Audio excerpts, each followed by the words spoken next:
Salam gila bola. Hasil kurang memuaskan diraih oleh pasukan Erik ten Hag. Manchester United gagal meraih poin penuh saat laga tunda pekan ke-7 Liga Inggris 2022-2023 melawan Crystal Palace. Dan kegagalan meraih kemenangan ini semakin pahit. Setelah unggul hingga menit akhir, gawang setan merah justru kebobolan di masa injury time. Kemenangan di depan mata pun melayang begitu saja. Pasukan Erik ten Hag sebenarnya bermain cukup bagus sepanjang babak pertama. Mereka mendominasi jalannya pertandingan dan juga penguasaan bola. Namun tetap saja, setan merah hanya mampu mencetak sebiji gol lewat gol Bruno Fernandes di menit ke-44. Di babak kedua, performa pemain Manchester United semakin menurun jauh, membuat pemain Crystal Palace dengan bebas mengirimkan gelombang serangan. Dan mereka cukup sabar, tak kenal lelah terus berusaha mencari peluang hingga menit akhir. Sampai akhirnya di menit 90+1, tendangan bebas Michael Olise berhasil menyamakan kedudukan menjadi 1-1. Setelah beberapa hari sebelumnya, Manchester United sempat dipuja-puji usai mengalahkan Manchester City, lawan yang lebih kuat dibandingkan Crystal Palace. Kini mereka hanya bermain imbang melawan tim yang levelnya di bawah City. Ada banyak pelajaran bagi pemain Manchester United di laga ini. Dan mereka harus waspada dan tak boleh lagi tertidur atau bermalas-malasan lagi, pasalnya skuad asuhan Erik ten Hag ini akan berhadapan dengan Arsenal, sang pemuncak klasemen pada laga berikutnya. Sebelum kita melihat pelajaran apa saja yang bisa diperoleh dari hasil imbang ini, sebelum melawan Arsenal yang perkasa, klik dulu subscribe, like, dan tendang loncengnya agar kami tambah semangat.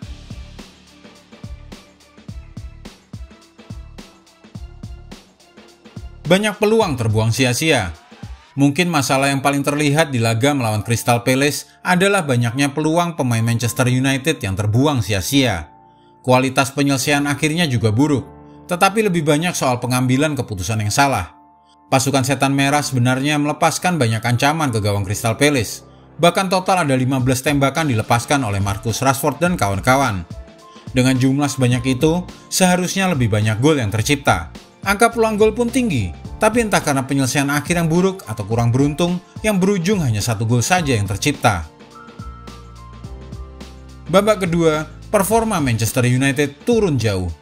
Dari total 15 tembakan yang dicatatkan oleh pemain Manchester United sepanjang pertandingan, 10 diantaranya terjadi di babak pertama. Dan itu artinya total hanya ada 5 tembakan selama babak kedua. Dapat terlihat bahwa ada penurunan performa yang signifikan dari serangan Manchester United. Bukan hanya dari segi jumlah percobaan, tapi juga kualitas penyelesaian akhir.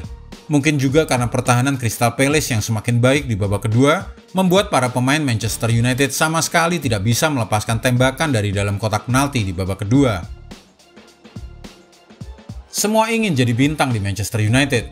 Egois, ini masalah terbesar dalam skuad bertabur bintang. Dalam hal ini kita berbicara tentang Manchester United, terutama Marcus Rashford. Beberapa hari sebelumnya, Marcus Rashford mendapat pujian setinggi langit usai ikut menjadi penentu kemenangan di laga melawan Manchester City. Namun, di laga melawan Crystal Palace ini, ia menjadi salah satu pemain dengan rapor merah. Pasalnya Rashford sangat egois saat menguasai bola. Di kepalanya mungkin hanya ada cetak gol terus, tanpa memikirkan posisinya sendiri dan rekannya yang lain.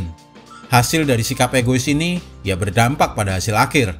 Masalah besar kepala anak buahnya harus menjadi perhatian Erik ten Hag sebelum laga melawan Arsenal. Casemiro tak bisa ikut lawan Arsenal. Kesialan Manchester United pun berlanjut dengan absennya Casemiro di laga melawan Arsenal nanti. Sang gelandang terbaik andalan Manchester United itu melakukan pelanggaran, yang berujung dengan kartu kuning dari wasit pada menit ke-80.